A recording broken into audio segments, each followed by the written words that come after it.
तो आइए हम स्टार्ट करते हैं फिजिक्स। स्थिर विद्युत जो हम लोग का है उसके अंदर लेसन 1 और विद्युत आवेश उनका क्षेत्रफल, लेसन का नाम है, लेसन 1 है और क्लास 12 का है। इसके अंदर हम लोग ऑब्जेक्टिव देखेंगे 500, ठीक है, चैप्टर वाइज देखेंगे। ये हम लोग का डे 1 है और 1 नंबर है, ठीक है। समझते हैं, यदि तत्व में न्यूट्रॉन की संख्या इलेक्ट्रॉन की संख्या से अधिक हो, यानी न्यूट्रॉन की संख्या इलेक्ट्रॉन से क्या है, अधिक है, तो उस पर मतलब कि कौन सा आवेश होगा, ठीक है, हो तो धन आवेश होगा, ऋण आवेश होगा। ए और बी दोनों कहीं नहीं जा सकती है। तो पहले समझ लीजिए कि न्यूट्रॉन किसे कहते हैं, ठीक है, और इलेक्ट्रॉन किसे कहते हैं, इलेक्ट्रॉन, और प्रोटॉन किसे कहते हैं, प्रोटॉन। देखिए प्रोटॉन जो होता है उसको प्लस होता है, ठीक है, और इलेक्ट्रॉन होता है इस पर माइनस होता है, और इस पर होता है न्यूट्रॉन, इस पर कोई आवेश नहीं होता है, कोई आवेश नहीं, कोई आवेश नहीं। समझ में आ गया? यानी प्रोटॉन पर प्लस का चार्ज होता है, न्यूट्रॉन पर कोई आवेश नहीं, इलेक्ट्रॉन पर माइनस का चार्ज होता है, ठीक है। यहां तक समझ में आ गया। अब देखिए जो धन आवेश इस पर होता है, ऋण आवेश इस पर होता है, ठीक है, इस पर कोई आवेश नहीं, ठीक है, कोई आवेश नहीं, ठीक, समझ में आ गया, समझते चलिएगा, ठीक है। अब देखिए प्रोटॉन प्लस होता है, इलेक्ट्रॉन माइनस होता है, न्यूट्रॉन पर कोई आवेश नहीं, ठीक है, इसको हम धन बोलते हैं, इसको क्या बोलते हैं, ऋण बोलते हैं, इलेक्ट्रॉन को, और न्यूट्रॉन को यानी कोई आवेश नहीं, ठीक है। अब इसके आगे देखिएगा, वो बता रहे हैं तो ये क्लियर होगा आप लोगों का कि प्रोटॉन यानी धन आवेश कब उत्पन्न होता है, जब इलेक्ट्रॉन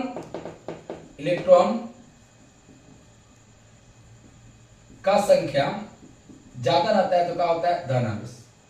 इलेक्ट्रॉन का संख्या कम होता है तो क्या होता है, धन आवेश। इलेक्ट्रॉन का संख्या जब इलेक्ट्रॉन का संख्या ज्यादा होता है तो क्या होता है, ठीक है, ऋण आवेश, ठीक है, और इसमें क्या होता है, कोई आवेश नहीं होता है। तो अब देखिए यदि किसी तत्व में न्यूट्रॉन की संख्या इलेक्ट्रॉन की संख्या से क्या है, अधिक है, तो हो जाती है तो क्या बोलते हैं, धन आवेश बोलते हैं, ऋण आवेश बोलते हैं, ए बी दोनों कहीं नहीं जा सकती है। तो बताइए न्यूट्रॉन की संख्या, तो न्यूट्रॉन पर कोई आवेश नहीं होता है, ठीक है, तो इलेक्ट्रॉन की संख्या न्यूट्रॉन की संख्या क्या होगा, तो ये बोलेंगे कहीं नहीं जा सकती है, धन आवेश होगा नहीं, ऋण आवेश, धन आवेश होगा ही नहीं, ऋण आवेश होगा नहीं, और ए बी दोनों होगा नहीं, कहीं नहीं जा सकते, क्योंकि न्यूट्रॉन पर कोई आवेश नहीं रहता है। और जब कोई आवेश नहीं रहेगा तो इलेक्ट्रॉन से ज्यादा और कम कैसे हम देखें, कहीं नहीं जा सकती है, ठीक है। ये वाला पॉइंट को अब आप लोग लिख लीजिएगा, ठीक है। अब इसके आगे चलते हैं 2 नंबर क्वेश्चन। तो देखिए जब दो निकाय के आवेश समान है, आवेश क्या है, समान है, एवं उनके एक दूसरे के निकट रखा जाता है, तो फिर वे मैंने इस यहाँ पर डैश दिया है, क्या करेंगे, ठीक है, एक दूसरे को में आकर्षण करेंगे, एक दूसरे में प्रतिकर्षण करेंगे, ना आकर्षण करेंगे और ना प्रतिकर्षण करेंगे। तो देखिए अगर प्लस और प्लस, ठीक है, अगर प्लस यानी का धन बोलेंगे, ठीक है, और माइनस यानी का ऋण बोलेंगे, ठीक है, समझ में आ गया। प्लस यानी का बोलेंगे धन और माइनस यानी का बोलेंगे ऋण। अगर प्लस दो आवेश समान है तो क्या करेंगे, प्रतिकर्षण करेंगे, प्रतिकर्षण, ठीक है। अब देखिए प्लस और माइनस दो विपरीत है तो क्या करेंगे, आकर्षण, ठीक है, समझ में आ गया। अगर माइनस है तो क्या करेंगे, ये करेंगे प्रतिकर्षण, ठीक है। अब देखिए माइनस और प्लस है तो क्या करेंगे, आकर्षण, समझ में आ गया। अब बात को फिर समझिएगा क्या कि देखिए अगर समान आवेश, इसको भी लिख लीजिएगा, समान आवेश रहते हैं तो क्या होता है, प्रतिकर्षण, ठीक है, और विपरीत आवेश रहते हैं, तो क्या होता है, आकर्षण, यहाँ पर लिख लीजिए आकर्षण, ठीक है। ये भी हम लोग क्लियर हो गया, यानी ये वाला भी लिख लीजिएगा, इसको भी लिख लीजिएगा, प्लस मतलब होता है धन और माइनस मतलब क्या होता है ऋण, प्लस प्रतिकर्षण, प्लस माइनस आकर्षण, माइनस प्रतिकर्षण और माइनस प्लस आकर्षण। अब देखिए ऑप्शन में तो बोलिए आवेश का है, समान है, तो आवेश समान है, तो समान आवेश क्या करेंगे, प्रतिकर्षण। ए नंबर नहीं होगा, एक दूसरे में आकर्षण नहीं करेंगे, बी नंबर होगा, सी नंबर नहीं होगा, डी नंबर नहीं होगा, ठीक है, इसको जरूर लिखिएगा, ठीक है। 2 नंबर हो गया, 3 नंबर क्वेश्चन पर चलते हैं। तो आइए देखते हैं 3 नंबर क्वेश्चन। पिंड पर धन आवेश डैश दिया है उत्पन्न किया जा सकता है। कोई भी पिंड है उस पर धन आवेश कब उत्पन्न होता है? प्रोटॉन जोड़कर, इलेक्ट्रॉन निकालकर, जो इलेक्ट्रॉन जोड़कर या प्रोटॉन जोड़कर या इलेक्ट्रॉन निकालकर। तो समझिएगा, देखिए अगर कोई पिंड है, ठीक है, और इसमें से जब इलेक्ट्रॉन निकल रहा है, इलेक्ट्रॉन क्या हो रहा है? निकल रहा है। अभी कोई पिंड है, ठीक है, ये पिंड है मान लीजिए, और इससे क्या हो रहा है? कोई इलेक्ट्रॉन निकल रहा है, यहाँ पर निकल दे दिए, इलेक्ट्रॉन निकल रहा है, तो ये पिंड पर जाना क्या हो जाएगा? प्लस हो जाएगा। प्लस यानी का धन आवेश, ठीक है। अगर कोई पिंड है उसमें इलेक्ट्रॉन निकल रहा है, यदि उस पिंड पर क्या हो जाएगा? धन आवेश यानी का प्रोटॉन हो जाएगा। कोई दिक्कत? तो देखिए कि कोई पिंड है, इससे क्या हो रहा है? इलेक्ट्रॉन निकल रहा है, नहीं बोल रहा है, जब कोई धन आवेश उत्पन्न होता है, ठीक है, तो अगर कोई पिंड है उससे अगर इलेक्ट्रॉन निकलेगा तो उस पर क्या हो जाता है? धन आवेश हो जाता है, ठीक है। तो क्या होगा? प्रोटॉन जोड़कर, बताओ प्रोटॉन जोड़ रहा है का? नहीं, इलेक्ट्रॉन निकल रहा है, प्रोटॉन नहीं निकल रहा है, इलेक्ट्रॉन निकल रहा है, तो ये तो होगा नहीं। इलेक्ट्रॉन निकालकर, हाँ इलेक्ट्रॉन निकालकर, अगर कोई पिंड है तो उसमें से क्या निकालेंगे? इलेक्ट्रॉन निकलेगा। अगर इसमें से इलेक्ट्रॉन निकलेगा तो उस पर क्या हो जाएगा? प्लस का चार्ज हो जाएगा, यानी क्या हो जाएगा? धन आवेश हो जाएगा। धन यानी क्या हो जाएगा? प्रोटॉन हो जाएगा। यानी क्या बोलेंगे? इलेक्ट्रॉन निकालकर। इलेक्ट्रॉन जोड़ेंगे नहीं, इलेक्ट्रॉन जोड़ना नहीं है, इलेक्ट्रॉन को क्या करना है? निकालना है। सी नहीं होगा, डी नहीं होगा, ई होगा, बी नहीं होगा और ए भी नहीं होगा, ठीक है। तो बी नंबर आप लोग देख लीजिएगा, इलेक्ट्रॉन को निकाल कर। क्या होता है? कोई पिंड पर धन आवेश उत्पन्न होता है, इलेक्ट्रॉन को निकाल कर। समझ में आ गया होगा? अब इससे आगे चलते हैं 4 नंबर। देखते हैं 4 नंबर क्वेश्चन। जब हम रेशम के साथ एक कांच की छड़ को रगड़ेंगे तो कांच की छड़ पर किस प्रकार का आवेश उत्पन्न होगा? तो देखिए एक रेशम, मान लीजिए रेशम का कोई कपड़ा है, रेशम बना रहे हैं, ठीक है, रेशम हो गया, और मान लीजिए क्या है? कांच का कोई हम लोग का छड़ है, ठीक है, कांच का क्या है? छड़ है, इस तरह हो गया, ठीक है, कांच का छड़, मान लीजिए कांच का छड़ है और ये रेशम है, ये दोनों को आपस में रगड़ेंगे। क्या करेंगे? रगड़ेंगे, ठीक है। जब ये दोनों को आपस में रगड़ेंगे तो रेशम पर क्या बोला है? छड़ पर किस तरह का आवेश उत्पन्न होगा? तो छड़ पर जाने बाबू धन आवेश उत्पन्न होगा। धन आवेश किस पर? छड़ पर होगा। कांच के छड़ पर किस प्रकार का आवेश उत्पन्न होगा? धन आवेश। और रेशम पर कौन सा आवेश उत्पन्न होगा बाबू? तो ऋण आवेश उत्पन्न होगा। ऋण आवेश, समझ में ना? रेशम और छड़ को आपस में रगड़ेंगे तो छड़ पर कौन सा आवेश उत्पन्न होगा? कांच की छड़ पर धन आवेश, और रेशम पर कौन सा आवेश उत्पन्न होगा? ऋण आवेश। तो इस फिगर को देख लीजिएगा, समझ लीजिएगा किस तरह समझा है, ठीक है। अभी होगा ये हम लोग का बी नंबर नहीं होगा, सी नंबर नहीं होगा, डी नंबर नहीं होगा, ए नंबर। तो समझ में आ गया होगा आप लोगों को 4 नंबर। अब चलते हैं 5 नंबर। आइए 5 नंबर देखते हैं। यदि एक धन आवेशित निकाय दूसरे निकाय को आकर्षित करती है, यानी एगो निकाय है, ठीक है, इस पर काची का चार्ज है वो प्लस का, यानी धन का चार्ज है, और एगो निकाय है धन का चार्ज है, ठीक है, यानी प्लस का चार्ज है। एगो ई निकाय है जिस पर किसका चार्ज है? धन का, यानी क्या है? प्लस है। समझ में आ गया? प्लस यानी का प्रोटॉन है, क्या है? प्रोटॉन। धन को प्लस को क्या कहते हैं? प्रोटॉन कहते हैं। और उसको क्या कर रही है? आकर्षित कर रही है, यानी खींच रही है अपना तरफ, ई निकाय को खींच रही है। तो इस पर कौन आवेश होगा ये बताना है, ठीक है। इस पर कौन आवेश होगा? यानी एक धन निकाय है जिस पर प्लस है, धन आवेशित निकाय है जो दूसरे निकाय को आकर्षित कर रही है। तो बोलो एगो धन निकाय है जो क्या है? धन निकाय को क्या कहते हैं? प्लस कहते हैं। इसी का नाम क्या है? प्रोटॉन है। उसको आकर्षित कर रही है, तो इस पर कांची का आवेश होगा।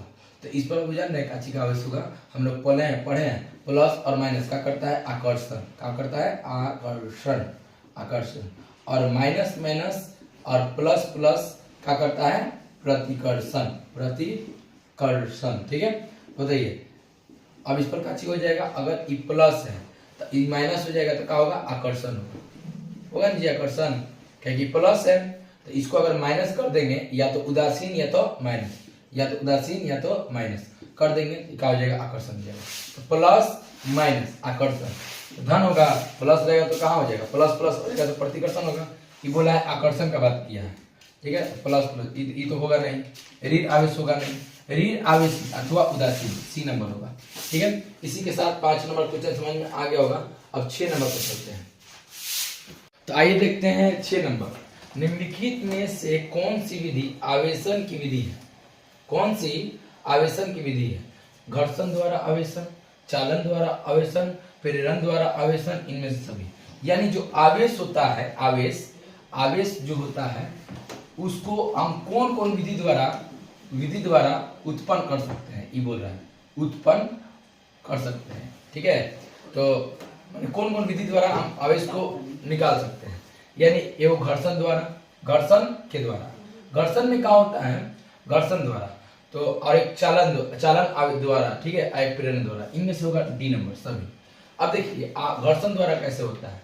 घर्षण द्वारा समझ लीजिएगा, ठीक है। घर्षण के द्वारा क्या होता है बाबू कि दो आवेश आपस में रगड़ने के कारण आवेश उत्पन्न होता है। ठीक, आवेश उत्पन्न होता है। ठीक है, क्लियर हो गया? घर्षण द्वारा एक तो यहां बता दिया आपको। अब देखिए चालन द्वारा कैसे होता है? चालन द्वारा देखिएगा, ठीक है, दो आवेश में दो आवेश रहेगा, ठीक है, दो आवेश में, ठीक है, एक आवेशित यानी एगो सिधारा प्रवाह होगा तथा एक अनावेशित, ठीक है। दो आवेश में एक आवेशित तथा एक अनावेशित, ठीक है, दोनों को आपस में संपर्क में लाकर आवेश उत्पन्न करते हैं, ठीक है, आवेश उत्पन्न करते हैं। यानी दूगो आवेश को आपस में रगड़ के उत्पन्न करेंगे तो क्या कहेंगे? घर्षण द्वारा रगड़ होगा, ठीक है, इस तरह रगड़ होगा।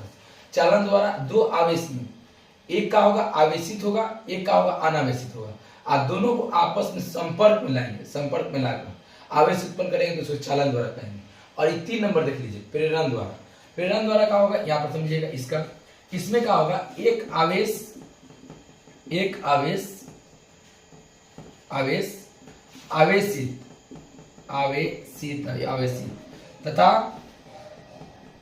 तथा एक आवेश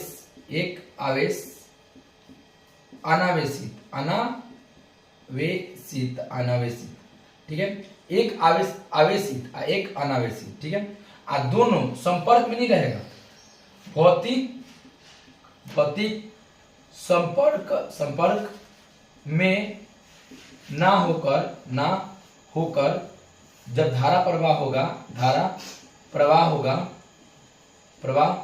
होगा उसी को क्या कहेंगे? प्रेरण द्वारा कहेंगे। तो तीनों पॉइंट आप लोग समझ में आ गया होगा। इसमें क्या होगा? रगड़ होगा आपस में, इसके अंदर इसमें क्या होगा? एगो आवेशित होगा, एगो अनावेशित होगा, और आपस में संपर्क में रहेगा, बाकी संपर्क में नहीं रहेगा। एक आवेशित तथा एक अनावेशित, ठीक है, और दोनों भौतिक संपर्क में ना होकर, इसमें क्या है? प्रेरण द्वारा संपर्क में नहीं होगा, बाकी ये जो क्या होगा? संपर्क में रहेगा, एगो आवेशित होगा, एगो क्या होगा? अनावेशित होगा। तो तीनों को आप लोगों को बता दिए, यहाँ पर भी घर्षण द्वारा, चालन द्वारा और आवेशन द्वारा, प्रेरण द्वारा, ठीक है, तीनों आप लोग क्लियर हो गया होगा। यानी कि डी नंबर होगा। आवेश को उत्पन्न करने का 3 विधि होता है, तीनों विधि आप लोग को यहाँ पर नीचे बता दी है, देख लीजिएगा, ठीक है। चलिए अब इसके आगे चलते हैं 7 नंबर। तो आइए देखते हैं 7 नंबर। यदि चार कांच की छड़ पर आवेश क्रमशः 2 आवेश है, माइनस आवेश है मैंने Q, -5 आवेश है Q और 3 आवेश है यानी Q है, तो उन पर कुल आवेश क्या होगा? तो समझ लीजिए, पहले आवेश का योज्यता, ठीक है। देखिए अनेक आवेशों का यदि किसी वस्तु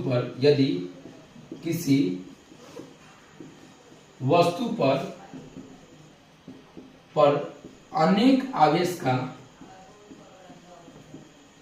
का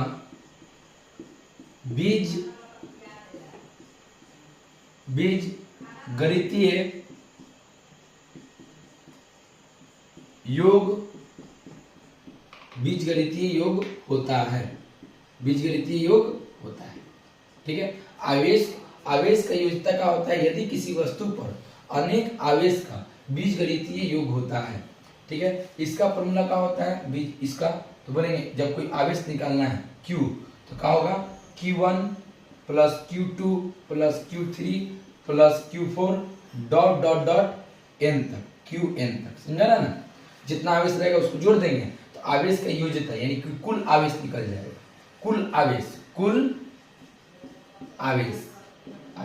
इसी तरह निकलता है। ठीक है, समझ में आ गया होगा? अब चलिए बनाते हैं। तो आवेश का योज्यता क्या होता है? यदि किसी वस्तु पर अनेक आवेश का बीजगणितीय योग आवेश का योज्यता कहलाता है। ठीक है, इसका फॉर्मूला भी लिख दिए। तो बोलिए सबका बीजगणितीय योग करेंगे तो एक कुल आवेश निकल जाएगा, इसी को बोलेंगे आवेश का योज्यता बोलेंगे। चलिए पहला क्या है? 2Q। ठीक है, चलिए लिख दिए Q1 बराबर क्या बोलेंगे? 2Q, एगो आवेश हो गया। ठीक है, एक काम कीजिए, इसको लिख दीजिए। Q1 बराबर क्या है हम लोग का? 2Q। ठीक है, Q2 बराबर क्या है? -Q। Q3 बराबर क्या है? -5Q। Q4 बराबर क्या है हम लोग का? यहाँ पर 3Q। ठीक है, ये हम लिख दिए, इसका सब लिख दिए ना जी। Q1 Q2 Q3 Q4 आवेश लिख दिए। एगो दूगो तीन गो चार गो किस पर है?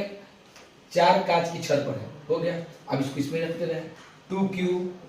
ठीक है, प्लस क्या है? -Q, तो -Q प्लस Q3 का है? -5Q प्लस Q4 का है?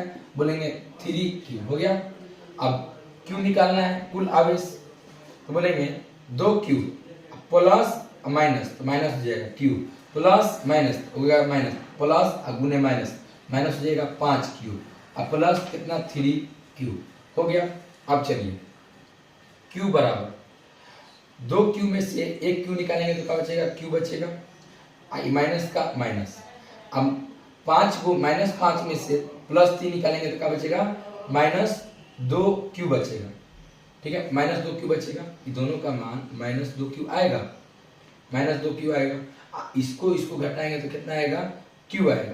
तो ये हम लोग का हो जाएगा, जब 2 में से -1 निकालते हैं तो -1 आता है और Q का Q यानी कुल आवेश, हम लोग का कुल आवेश बोला था निकालने के लिए, हम लोग कितना आएगा? -1Q आएगा।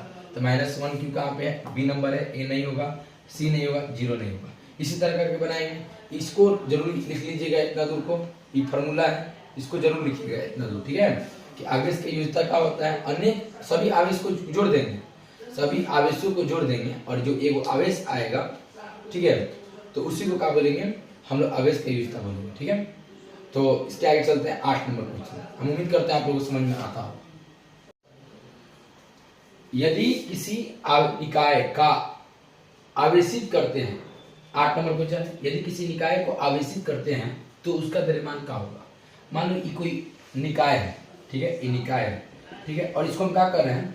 इसको बाहर से हम क्या कर रहे हैं? आवेशित कर रहे हैं, आवेशित कर रहे हैं। तो इस पर कर रहे हैं, तो इसका द्रव्यमान जो होगा, द्रव्यमान क्या होगा? बढ़ेगा कि घटेगा? बढ़ेगा कि घटेगा? इस तरह यानी का बढ़ेगा, नीचे यानी का घटेगा। अगर तीर का चिन्ह ऊपर दे रहा है यानी क्या हो रहा है? बढ़ रहा है, और नीचे दे रहा है यानी क्या हो रहा है? घट रहा है। ठीक है, तो बढ़ेगा घटेगा। तो देखिए उसका द्रव्यमान क्या होगा? जब कोई निकाय को आवेशित करते हैं यानी आवेश देंगे, तो आप लोग जानबे करते हैं जब कोई हम निकाय है उसको आवेशित देंगे तो उसका द्रव्यमान क्या होगा? घटेगा नहीं, बढ़ेगा। क्या होगा? बढ़ेगा। ठीक है, और ए और बी होने वाला नहीं है, दोनों एक साथ।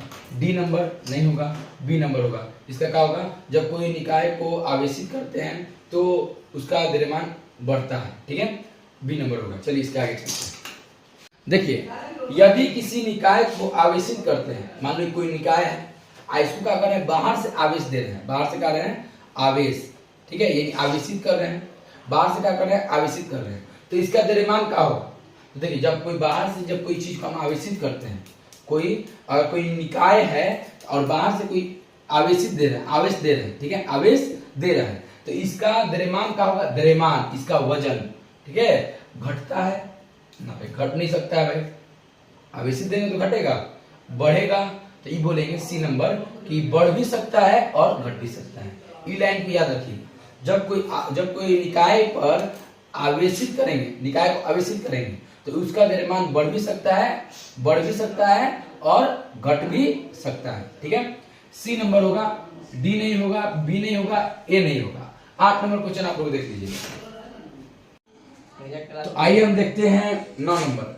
निम्नलिखित में से कौन सा निकाय पर आवेश का परिमाण नहीं हो सकता है, यानी आवेश का परिमाण नहीं हो सकता है, ये बता रहा है। समझ लीजिए, आवेश का पहले समझना पड़ेगा, आवेश का क्वांटमीकरण क्या है।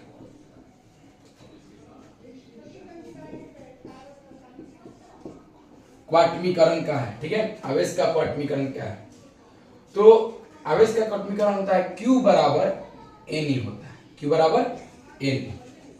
N यानी क्या होता है, संख्या होता है, ठीक है, नंबर यानी संख्या होता है। और E यानी क्या होता है, E यानी इलेक्ट्रॉन, यानी 1 पॉइंट, यानी आप उसका आवेश 1.6 गुने 10 के पावर -19 कूलम। ठीक, अब देखिए आवेश का क्वांटमीकरण Q बराबर Ne होता है, N यानी संख्या होता है, E यानी 1.6 गुने 10 के पावर 19 कूलम, और Q यानी क्या होता है, आवेश होता है। ठीक, अब देखिए हम क्या करेंगे, अगर N का मान लाइन में लाइन रखेंगे और देखेंगे Q बराबर Ne, अगर E का मान कितना है हम लोग का 1.6 गुने 10 के पावर 19 कूलम, तो बोला आवेश का मान संभव है, आवेश का परिमाण का मान संभव है और ये Q है। अगर यहाँ पर हम 1 रखेंगे तो कितना आएगा Q का मान 1.6 गुने 10 के पावर -19 कूलम, जो किसमें नहीं है। अगर यहाँ पर 2 रखते हैं तो 16 गुना कितना हो जाएगा 32, यानी 3.2, यानी ये वाला होगा, ठीक है, ये वाला भी होगा। परिमाण संभव नहीं है, ठीक है, ये नहीं होगा, ये तो संभव है। अब बोलो अगर यहाँ पर 3 रखते हैं तो 16 तिया 48 हो जाएगा, ये भी संभव है। ये क्या बोला है, परिमाण संभव नहीं हो सकता है। अगर यहाँ पर हम 4 रखते हैं इनका मान तो 16 चौके 64 ये हो जाएगा, ठीक है, ये भी संभव है। बाकी यहाँ पर आ गया है 6, ये तो संभव नहीं है, यानी डी नंबर जो कि हम लोग का होगा डी नंबर होगा, ठीक है, ये संभव है। अगर हम रखेंगे इनका मान 2 तो 16 दूना 32 संभव है, 3 16 तिया 48 ये संभव है, 4 यहाँ पर इनका मान रखेंगे 4 16 चौके 64 ये संभव है। बाकी यहाँ पर अगर हम 6 आ रहा है, अब यहाँ पर 6 कैसे आ रहा है, ठीक है, ये वाला संभव नहीं है, यानी यही होगा डी नंबर। ये क्या बोला है कि निम्नलिखित में से निकाय का आवेश का परिमाण संभव नहीं है, तो बोलेंगे 6 गुने 10 के पावर -19 कूलम। काय बोलेंगे, इसलिए बोलेंगे क्योंकि अगर हम n का मान रखेंगे 2 तो 16 दूना 32 संभव है। अगर n का मान रखेंगे 3 तो 16 तिया 48 संभव है। अगर n का मान रखेंगे 4 16 चौके 64 संभव है। बाकी यहाँ पर 6 आ गया जो कि संभव नहीं है। आवेश का क्वांटमीकरण यहाँ बता दिए हैं। n मतलब होता है संख्या, e का मान 1.6 गुने 10 के पावर 19 कूलम होता है, और q मतलब क्या होता है, आवेश। ये पूरा कॉन्सेप्ट आप लोगों को समझ में आ गया होगा, इसको आप लोग आप लोग उतार लीजिएगा, ठीक है। और इसके आगे चलते हैं 10 नंबर। यदि किसी निकाय को ऋण आवेश, ठीक है, उत्पन्न होता है, यानी कोई निकाय है उस पर ऋण आवेश उत्पन्न हो रहा है, तो उसका द्रव्यमान कब होगा, बढ़ेगा, घटेगा, अपरिवर्तित रहेगा, कहीं नहीं जा सकती है। यानी क्या होगा, मान लो कोई निकाय है और उसमें क्या हो रहा है कि माइनस का चार्ज है, माइनस का चार्ज यानी ऋण आवेश है, ऋणात्मक आवेश है, ऋणात्मक आवेश यानी क्या होता है, जान रहे हैं, माइनस का है। अगर माइनस का है तो हम जानते हैं कि जो ऋण आवेश होता है उसका मान क्या होता है, उसका आवेश क्या होता है, ज्यादा होता है। अगर इसका आवेश ज्यादा होगा तो हम क्या कहेंगे, ऋण आवेश कभी भी ज्यादा होता है। अरे धन आवेश कम होता है, ऋण आवेश क्या होता है, ज्यादा होता है। तो ऋण आवेश ज्यादा होता है यानी घटेगा नहीं, अपरिवर्तित नहीं रहेगा, डी नहीं रहेगा, बढ़ेगा। क्योंकि ऋण आवेश का मान क्या होता है, ज्यादा होता है। जब आवेश ज्यादा होगा तो द्रव्यमान भी क्या होगा, ज्यादा होगा। जब आवेश का मान ज्यादा रहेगा तो द्रव्यमान क्या होगा, ज्यादा होगा, ठीक है। इसी के साथ 10 को क्वेश्चन करा दिए। उम्मीद करते हैं आप लोगों को समझ